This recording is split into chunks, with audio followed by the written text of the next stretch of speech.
Teofimo Lopez says he ain't rematching no damn Lomachenko. Okay.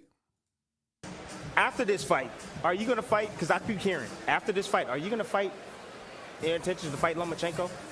No, there's no point in fighting Lomachenko. I think that moving forward, that's all it is. You would keep moving forward. You know, I mean, everything happened for its reasons, and that's really it. You know, I beat the man that everybody said that was the man, and when the going went tough, he backed off. So now it's all about staying forward on it and just moving on to bigger and better things, the glory. And the glory is, man, just going on the rise for the other guys, for the youth, for the generation, for this new generation, and that's why I call it the takeover.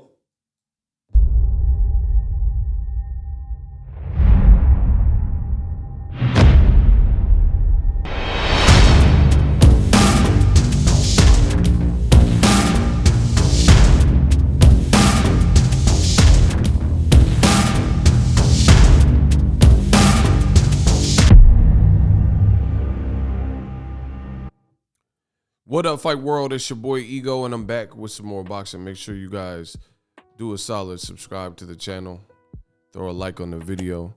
Goes a long way when you guys do that. Now, you guys heard the clip that I played at the beginning. Teofimo Lopez, he was asked at the Oscar Valdez fight. I'm just now getting around to making a video for more content like this in the world of boxing. Throw a like on, subscribe. But he was asked about by Tim Bradley, specifically on the ESPN telecast, would he rematch Vasily Lomachenko? And his answer was very clear. He said no, he has no intentions of rematching Vasily Lomachenko. He says basically there is no point. Why should I? It's onward and upward, right? There's no point in fighting Lomachenko. I'm moving forward, moving on to bigger and better things. So disappointing news for those that were expecting or hoping this fight could happen. Listen, in my honest opinion, Teofimo, his momentum is shot from the performance to right now.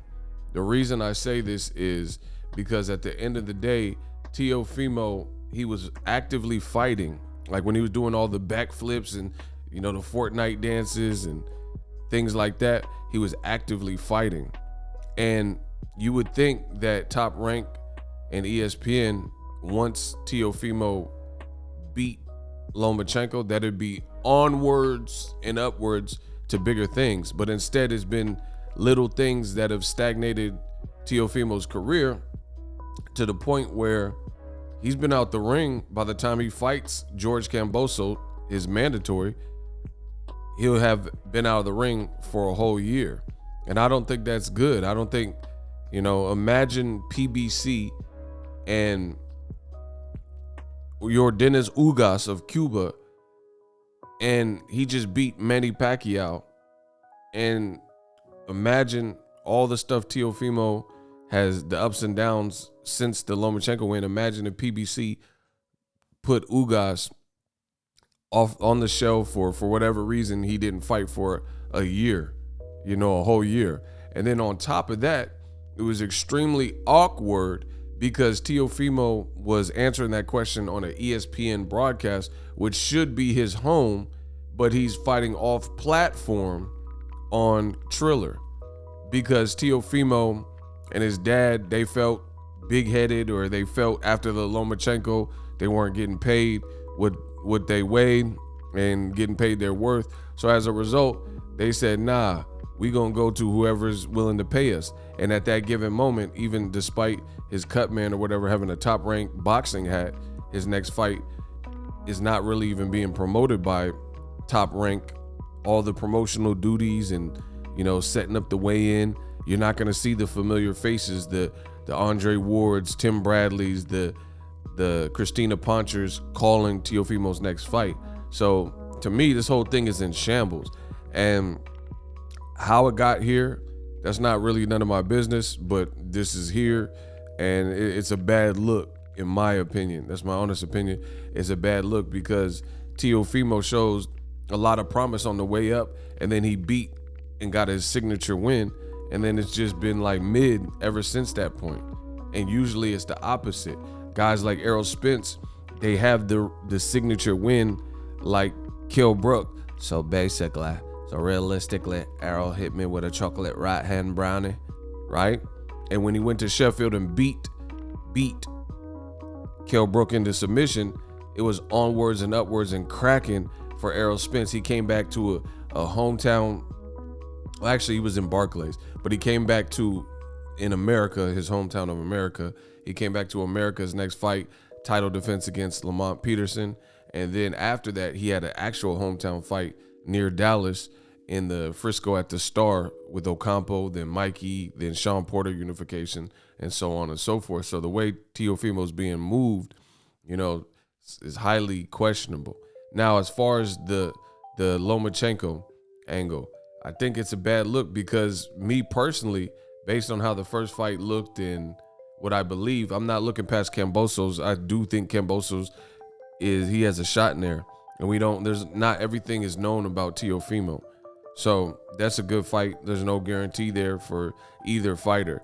But assuming if Teofimo gets past Cambosos, I think the Lomachenko fight is still a tasty fight that fans could get behind and want.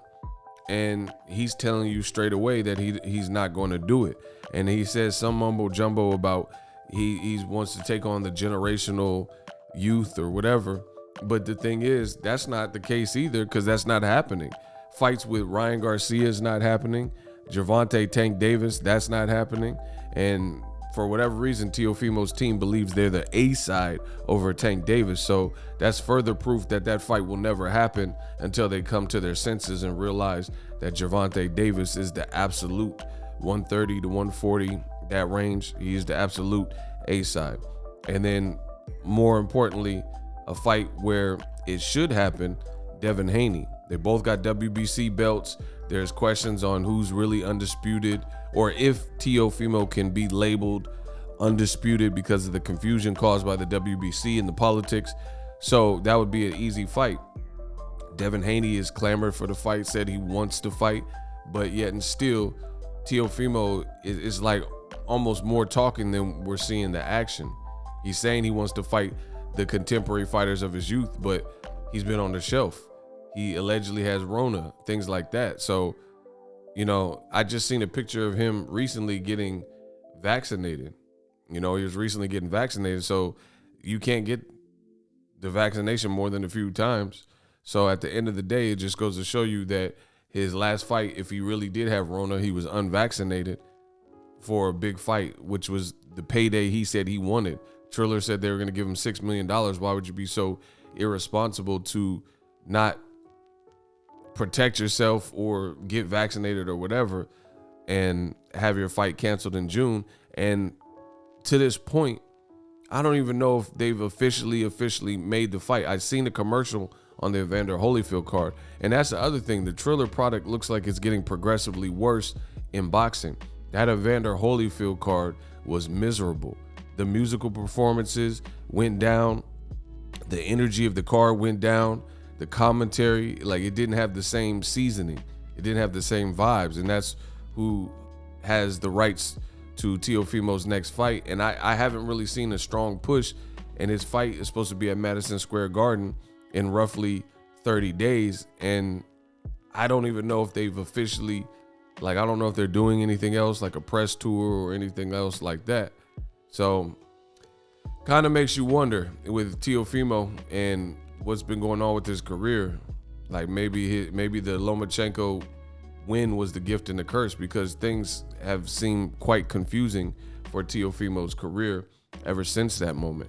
And again, I think the Lomachenko rematch is, like we see in boxing, that's the thing, the problem with boxing. We see fights like Derek Chisora, Dillian White, years after their first fight, that no one really was calling for the rematch. Eddie Hearn's talking about possibly doing Joseph Parker and Chisora rematches. So you get rematches oftentimes in boxing, Pacquiao, Bradley 3, that no one wants. But then the actual good rematch, which would be Lomachenko, to see if he can make any adjustments, because he started coming on late after about the 6th round. And Teofimo started to fade in some of those rounds up until the 12th round. You know what I mean? So I think it would be a good rematch. So I really don't know the direction that they're headed for Teofimo and his stardom and things like that, because at the end of the day, he keeps saying he has $5 million minimums and 2 million projections for pay-per-view buys. But who are you going to fight on pay-per-view when you're not fighting Devin Haney, Ryan Garcia, Tank Davis? There's no, Bob Arum doesn't even sound like hyped in his interviews about fighting Devin Haney or making the Devin Haney fight.